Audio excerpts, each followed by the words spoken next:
Clearly, plants grow in the wild without any help from humans. However, our modern urban landscape is not the same as the one where our native plants evolved.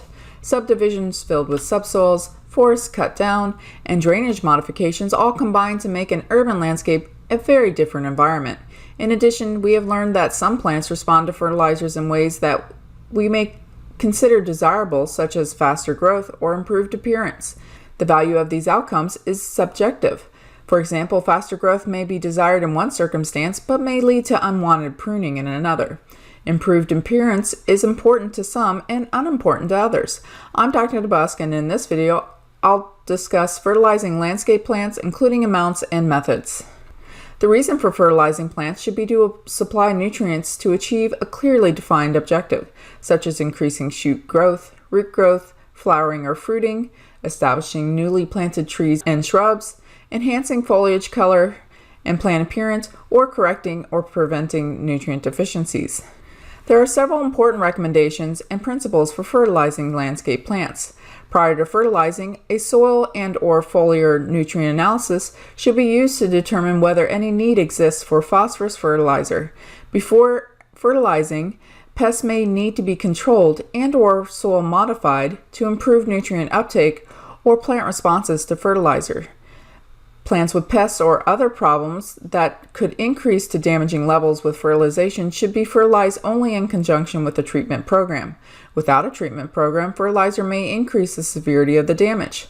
Soil pH should be considered when selecting a fertilizer. The amount of fertilizer applied should be the minimal amount needed to achieve the defined objective. The types and rates of fertilizers should be specified, as well as the timing, method, and location of application. Slow-release fertilizers are often preferred. Fertilization may not be required in the following situations: if homeowners or clients are pleased with the appearance of their landscape plants, if plants are established, if plants are flowering or fruiting, since exposure to high nitrogen at this stage may impede development, and for trees unless nutrient deficiencies exist. If landscape plants exhibit nutrient deficiency symptoms, they may not be suited to the site due to soil pH, soil drainage, soil salts, limited soil volume, irrigation water quality, or mineral content of the soil. Consider replacing such plants with others adapted to the site's conditions.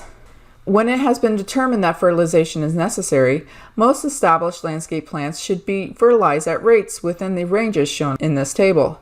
The phosphorus content of the fertilizer should be 0 unless a soil or tissue test indicates a need for additional phosphorus. Historically, the ratio of N to K for landscape plants has been in the range of 1:1 or 2:1. Since magnesium deficiency occurs in certain landscape plants in many parts of the state, up to 2.5 pounds of magnesium per 1,000 square feet per year may be applied to address this problem. Micronutrients can be applied at specified rates and timing to achieve fertilization objectives. In general, slow-release fertilizers are horticulturally and environmentally preferable for landscape plantings. Water-soluble fertilizers should be applied at a rate of no more than 0.5 pounds of nitrogen per 1,000 square feet per application. The maximum application rates for controlled release fertilizers depend on the percent that is water-soluble and the release rates of the product. Never broadcast fertilizers on newly bedded plants. Apply the appropriate amounts to the individual plant within the area under the plant canopy, which usually indicates the major root area.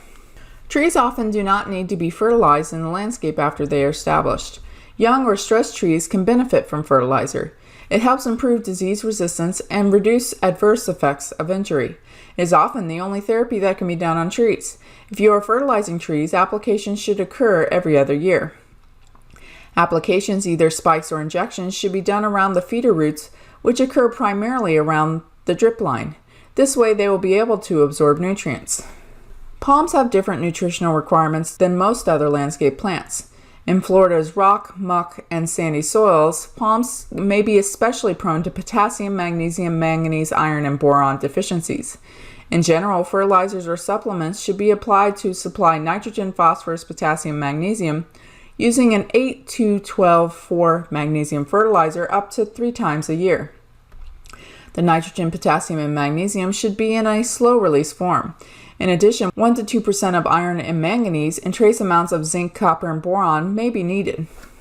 Fertilizers should be broadcast uniformly over the desired areas of the landscape. Root location, fertilization objectives, and plant species should be considered. Areas where tree or shrub fertilization zones overlap with lawn fertilization zones should receive 1, not 2 fertilizations. Start with the lowest recommended rate and slowly increase the amount up to the maximum recommendation only if the plant requires it. Foliar applications, injections, or implants should only be used when the soil application of fertilizer is impractical or ineffective in achieving fertilization objectives. When applying foliar fertilizer, the fertilizer solution should be thoroughly sprayed to cover the affected foliage at the proper stage of growth to achieve objectives. Make sure your fertilizer spreader is properly calibrated and on the correct setting to deliver the desired amount of fertilizer for the area being treated.